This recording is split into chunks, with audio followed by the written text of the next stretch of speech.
going on down there. 2 minutes after the top of the hour, let's bring in Donald Trump. He's running for president of the United States. He's got a debate in a couple of nights, but he joins us live from somewhere in his empire. Good morning to you, Mr. Trump. Good morning. Good morning. Good morning. So as you look at what's happened overnight and happened the night before down in Charlotte, what are your thoughts? Well, it's wow. Here we go again. It's very sad. When you look at what's going on, it's very sad. It's very divided, our country, and it's getting worse. So I'm not overly surprised to see it, but it's happening. Why do you think it's getting worse? It just seems that there's a lack of spirit between the white and the black. I mean, it's a terrible thing that we're witnessing. You're seeing it. Well, I'm seeing it, and you look at what went on last night in Charlotte, a great place, and you just see it. There's somewhat, and I see it even going out. There's such a lack of spirit. There's a lack of something. Something's going on that's bad, and what's going on between police and others is getting worse. Mr. Trump, what would the message be of a President Trump to these rioters, to the anti-police protesters? Well, it really has to be. You have to have law and order. At the same time, Pete, you have to have a certain spirit, a certain unity, and there's no unity. You look at the level of hatred, the rocks being thrown and everything happening. It's so sad to see, that this is the United States of America. I mean, it's so sad to see, but there's just no unity. There has to be a unity message somehow that has to get out, and it starts with leadership. You know what, Mr. Trump, don't you think there needs to be a dialogue between the police and the community that they help keep the laws in? You can't just roll up when there's trouble. You got to have a dialogue with the folks every day.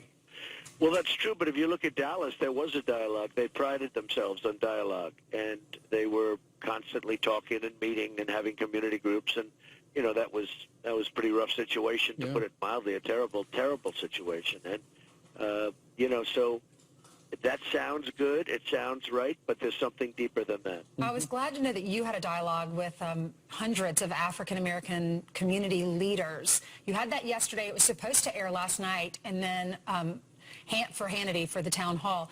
Hannity didn't end up airing that because he was live on his show for 2 hours last night, so it's going to air tonight. We're all looking forward to seeing that. But what was that dialogue like? Because it's important for, it's easy for us to say what we need to do as white individuals. We're sitting on this couch, but what does the black community want from the white community? How can we work together as a country? Well, we went to Cleveland, and it was really beautiful. Pastor Darrell Scott, who's a great guy, and his church.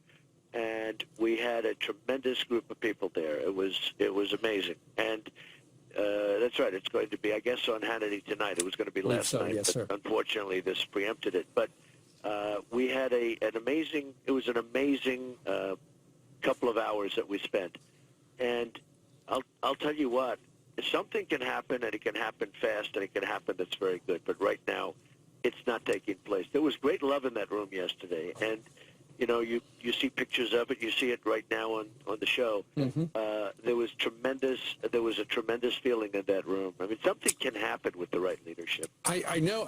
I read a report that apparently there in that black church in Cleveland, you were asked what you would do about black-on-black crime, and you said maybe it's time to bring back stop and frisk. Right. And I saw that you sent out a tweet.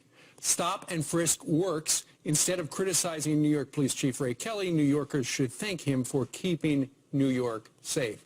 Why do you think stop and frisk would work? Well, Ray Kelly did a great job, and New York was not in a Chicago situation, but it was really in trouble. It was in bad shape crime-wise, and with all of the shootings and everything. And Rudy Giuliani did a great job as mayor, and they really straightened things out with stop and frisk, and it was used further by the next mayor, Bloomberg, and now they just, recently, not so recently, but fairly recently, they stopped it.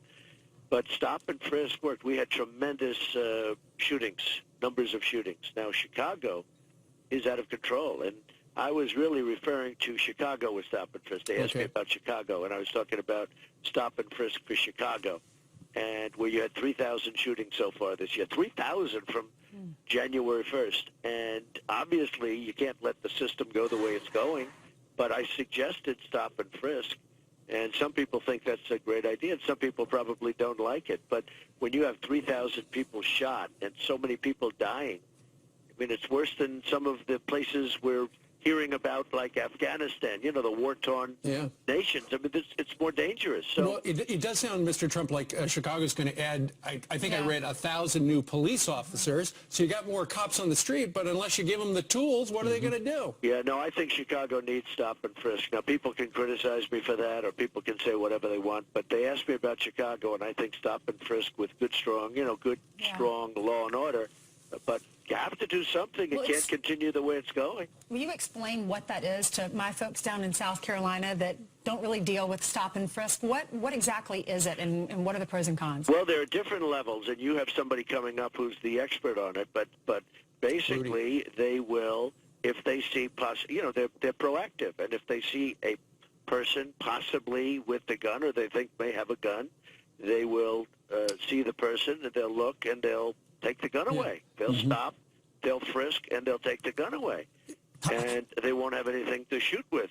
I mean, how it's not being used in Chicago is, to be honest with you, it's quite unbelievable. And you know, the police, the local police, they know who has a gun, who shouldn't be having a gun. They understand that. Sure. Stop and frisk for the most part is where you give cops more power to quiz passersby if there is reasonable suspicion. That's right, absolutely. And in New York, it took them, I mean, the numbers were unbelievably changed. I don't mean just a little bit. It was, massively changed. And it became a safe city. It went from an unsafe city to a safe city. That's right. Well, Mr. Trump, moving to politics a little bit, yesterday you must have been pleased to see a set of 3 new Fox News polls coming out of the battleground states of Nevada, North Carolina, and Ohio. We're going to put those numbers up on the screen for our viewers. In Nevada, you now lead Hillary Clinton 43-40. In North Carolina, your lead is at 45-40. And in Ohio, a key battleground state, holding at 42-37. Your reaction to what appears to be a very strong surge in these very important states? Well, it's great. I mean, I feel really good about that. I just saw that last night, and I'm spending a lot of time in North Carolina, Ohio, and Nevada, and Florida, different places. We're doing well in Florida also, and really, really good. I think we're going to do well in New Hampshire. I think that's going to be really good. I was up there a lot, and we seem to, really resonate in New Hampshire. It's a great place, and so I think we're doing very well. Yeah. Mr. Trump, coming up on Monday night on all the channels will be the first presidential debate. I know in the media they've been talking about whether or not the moderator, in this case Lester Holt, should he be a moderator and just ask questions, or should he be a fact checker where he asks a question and then if somebody says something that he thinks is wrong, then he's going to interrupt and try to correct the record. What would you like to see, a moderator or a fact checker?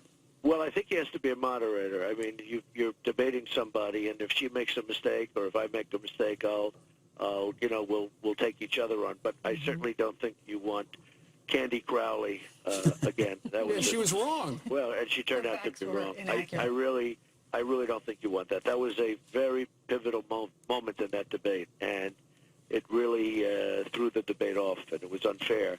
So I don't think you want that. No, I think you have to have somebody that's just lets them argue it out. And, I think there's a lot of pressure on Lester.